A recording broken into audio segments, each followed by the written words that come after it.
Coach, I really appreciate the time. I know you've got plenty of other things going on right now, so thank you very much. Yeah, no problem. Good to be on with you guys. Absolutely. And anytime you can talk about K-State basketball, we're excited. Of course. As you probably know, we've had Coach Lowry on with us 15, 20 times, and he has said a lot of good things about you. So I'm just curious if you would open this up by talking about Coach Lowry a little bit, what kind of relationship you have with him, and then what he means to this program. Well, obviously, you have a veteran coach that has been a head coach, right. And it really helps you because, especially the days I am recruiting, we're going to talk about recruiting, right. And there's a lot of days during the year that you feel comfortable that if something went wrong here on campus, you got an older guy that's been through it, made decisions. He's going to do the right thing. Not that we have tons of problems or anything, sure. but it's just part of being in the program. My wife always calls them basketball crises. What's the basketball crisis today? And yeah. Some of them are very little. Some, it magnifies. But Coach has done a great job. He obviously a great defensive mind. He loves defense, and yeah. He kind of prides himself in helping us be one of the best defensive teams in the country. And then, he's done a really good job of recruiting, especially that St. Louis area. He has, both of us have good relationships there. When we were at Southern Illinois, actually our Sweet 16 team, we had 8 or 9 guys that were St. Louis area kids. And now a lot of those guys are now high school coaches. I think at one time we had 5 high school coaches that had played for us at SIU. Yeah. So the relationships are there. The 2 AAU programs in St. Louis, Chris has done a great job of connecting with them, and they're both really good programs where I would say they do it the right way. They actually try to coach them and make them play the right way. And it's Bradley Bill, the Eagles, and then the Gateway's the other one. So he's done a really good job there, and it's always good to have somebody that you feel comfortable with. And especially in these days when in college basketball there's some craziness going on. Right. I've always want guys on my staff that are loyal to me, that I can trust, that know me and know our system. And he's definitely one of those, and it makes it easier on me and our staff. We definitely will jump into recruiting in just a second, but one more on Coach Lowry. A lot of coaches around the country don't typically have assistants talk to the media. Some do. But you seem comfortable letting him do this and letting him talk to the media and kind of share his voice with the fan base and that kind of thing. What's your thinking in that, and why you allow him to do that, or why you're comfortable with him doing that? I think, to me, the biggest thing, I want them all to be head coaches, and the more experiences they have. When I became a head coach and I was a longtime assistant, at that time, we only had 3 guys on staff, maybe a GA, and you did everything. And it's so different now. And part of that maturation of growing up and learning to be a coach is talking to the media. And I still remember Alvin Brooks, my first year here. I let him, I always let the coaches do the pregame radio. If they have the scout, they do the pregame with Wyatt. And he came up to me, "Thank you, Coach." And I was like, "What are you thanking me for?" He goes, "You let me do the radio. I've never done that before." But it kind of hit me that it's a good thing, and the same thing with with Chris. I think it's always we go if we got some kind of function, and the coaches all there. I want them to get up and talk at the banquet, introduce the players. I think the fans appreciate it. They get to know them, but it also helps them get some exposure, also get some experience. So when they do become a head coach, they can talk to the media, deal with different people, and feel comfortable. Right, absolutely. So about recruiting, I'll ask you probably a lot of stuff here. If anything is giving away secrets, you just tell me to stop and I won't ask it. Yeah. But you mentioned, you and Coach Lowry's kind of ties to St. Louis. Do you have the country divided into regions? Does Chester have a spot in Brad Corn, or is it not quite that simple? Well, I don't say it's exact. There's no exact science in recruiting. I wish there was. If somebody could do that, it would make it a lot easier. Right. But when I arrived here, and I think just looking at my experiences, whether Purdue or Southern Illinois, I had to look at what the school, where did they recruit? And I talked to the former coaches, Lon Kruger, Dana Altman, Mark Fox, guys that have been here. Right. And, and also just knowing the geographic region that you know, you don't have a big population base. So when I made that decision, I felt like Chris gave us a good, solid Midwest with myself, you know, and especially that St. Louis area where, you know, to get kids here, it's not easy, but at least they're 5 hours away. They might make an unofficial visit, sure, and you get them here early and get to see a game or a football weekend.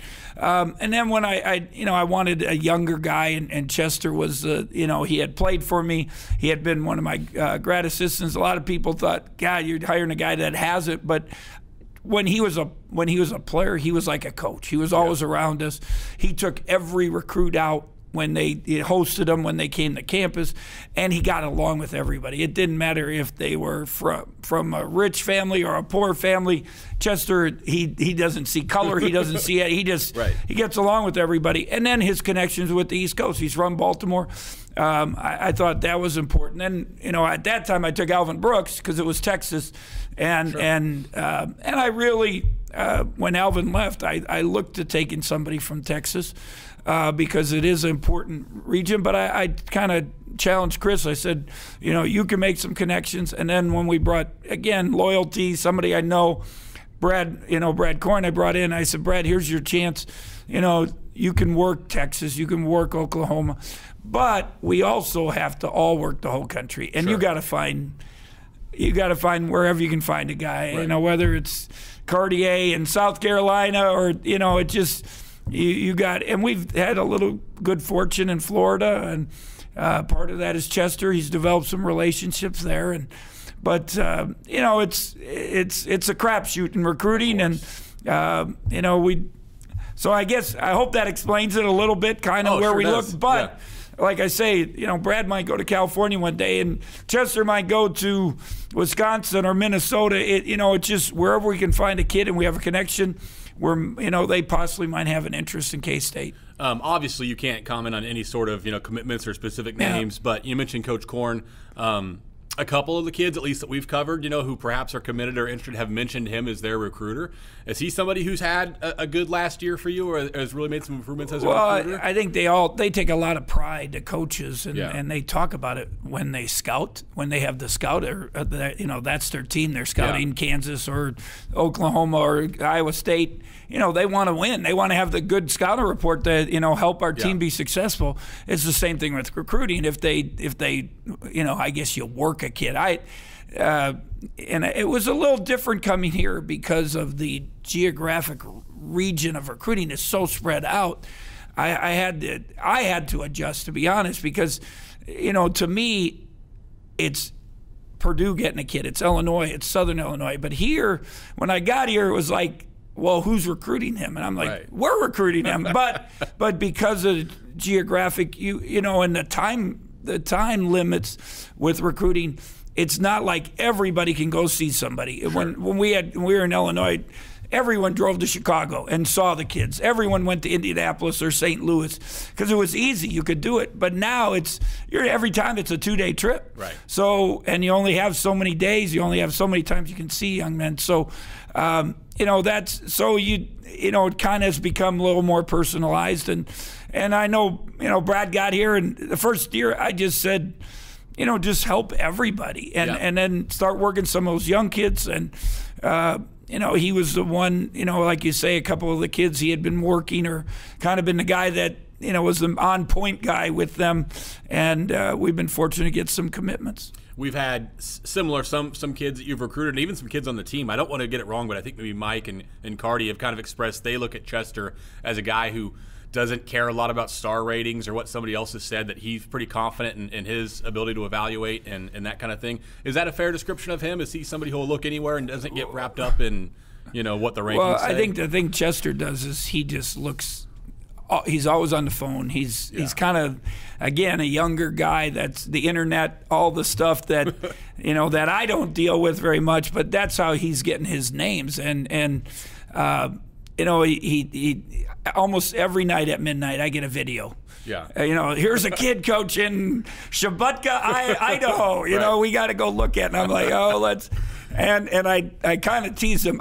because I'll watch it and they're all dunking. I'm like, I know he can dunk. Can he dribble? Right. Can he pass? Can he shoot? And or does he know basketball? But he has had the knack of being able to find some kids all over the place. Obviously, Cartier was not a high-level recruit, and he's a pretty good player. Yeah. There's no doubt. Mike McGurl, Chester saw him in the summer and said, Coach, I like him. I flew down to, I went to Disney. I remember that was, Orlando was hosting the Nationals, and I watched him a couple times, and, after years you feel like you have a feel of what kids are going to be pretty good. I think that the telltale decision comes down to, do they love the game? Yeah. Do they, do they want to be at K-State? Then do they love the game? Are they going to work at it? If they're going to do that, then, hopefully you evaluate them and figure out if they're going to be a pretty good player. Right. You talk about how everyone's competitive on this staff, with whether it's a scout or recruiting or whatnot. Do you have any fun arguments or discussions amongst trying to rank your board of recruits, of what kid is in this tier or that tier? And how do those decisions get made ultimately between who is a target you're going to approach first? Well, you say fun. I don't know if it's fun, but we do have a lot of discussions. You could call them arguments. You could call them fights. And every day is a little different. But we try to get a base of kids and write them on the board. We try to see them all in the summer. So my thing is I want everyone to see them, because sometimes you watch them and it's your guy and you feel like, you don't see the weaknesses. You only see the strength. Sure. And then somebody else comes and says, well, gosh, I watched this. Or maybe he came and talked to somebody else that you didn't talk to. So I think that's important. But, when you say what's the end tail, I want to see them. I'm going. I'm going to make the decisions at the end. So, I try to, help evaluate it. And they're pulling for their guys. And this is something, and we had a heated discussion in the fall a little bit, is just I try to ask them the hard questions, the coaches, and make sure they're covering all the bases, because it is a big commitment. And when you get the young man, you want some production. You want a chance for him to be good and help our program be successful. I don't know. Almost every time I feel like the media gets a chance to interact with you, which is quite a bit because we appreciate you being good about it, you typically are leaving to recruit after that. How much time do you spend recruiting? I know it probably varies from season to season, but how much time are you on the road recruiting? Well, basically, in the fall we have that period where we can have contacts. I'm probably gone 4 out of the days of the week on the school week. You got 4 out of 5. I try to always come back for 1 day of workouts just so they remember I'm the coach. But I always, it was some Coach Katie always said, I think it's good not to be around them all the time, because once you get to the season, you're talking about 4 straight months of your voice. And so if you're not there all the time, plus I think it's good for our coaches to do the workouts. That helps with their maturation as a coach. I think that's important. And then once the season starts, I always, if we have a day off, I try to go, if possible. And that's not always easy, because you finish a game, I get home, eat, 11 o'clock, 11:30 at night, I can't fall asleep. Sure. And then, Manhattan flights, we're very fortunate to have flights, but they're leaving at either 5:34 or 6:19, which depending which direction you're going. So you're at, it's a short night. And then the next day you got to, the other day I had a, 5:29 flight Eastern time coming back. So that's 4 something. So that means you're getting up at 2 something. So it makes for a tough time. But, you try to get out there. And, John Curry and I have had the discussion a lot, because he would tell me I'm gone too much. Sure. And I said, here, if I don't get out, we're not getting kids, because I got to show my face. We're long distance recruiting them. And I got to be around them. And like I just said, I want to know them. I want to feel good about them. It's probably hard to quantify this, but I'm asking this for my selfish interest in a fan. What percentage, if 100% is your entire job, what percent of your job do you think is recruiting? Well, I don't know. It's hard to say, but, Coach Katie used to have this. I got the job at Western Kentucky in my office. I was grad assistant. I was back in a little video room, and there was a sign that said, recruiting's like shaving. If you don't do it every day, you're gonna look like a bum. Now you have a beard on, so it was a little different at that time. But I've always remembered that, and it's I joke you about Chester. Yeah. Every night. I think the nice thing here, what's evolved with, with more staff. I mentioned before, when there were only 3 guys, we were chasing them to class. I was the tutor. So you didn't have as much time. Now, because we have an academic guy with Jermaine Henderson, right. we have a director of basketball ops, Drew Spiro's doing all the travel and all the stuff. So I always tell them, those guys are doing all the stuff you don't want to do anyway. So now you can recruit. So every morning, I hope you're on the phone, whatever. And I think it's different times of the year. Now I'm going to go recruiting on the days off. I'm going to text, every day, or they'll say, Coach, you got to call this guy, or sometimes Coach Lowry bugs me because he'll get people on the phone that he wants me to talk to, and I'm trying to get practice ready, or right. watch film, and hey, talk to this guy, and I'm like, no, I don't want to, but I do talk to him, but I think that's important. So. It's hard to tell, but probably your travel time, it's probably half the days of the year, that you're talking about where you. I figured out last year I was in hotels almost half the days of the year, but you're talking, recruiting, you're talking about games, you're talking about cat backers, you're talking about clinics. There's a lot of different things that you have to deal with. It's funny. I told some people were doing this interview, and they joked with me, and they said, ask him for some travel tips. And you just said you're in hotels, half the time. Do you have any travel tips? Things you love to do in the airport, things you look for in hotels, anything like that?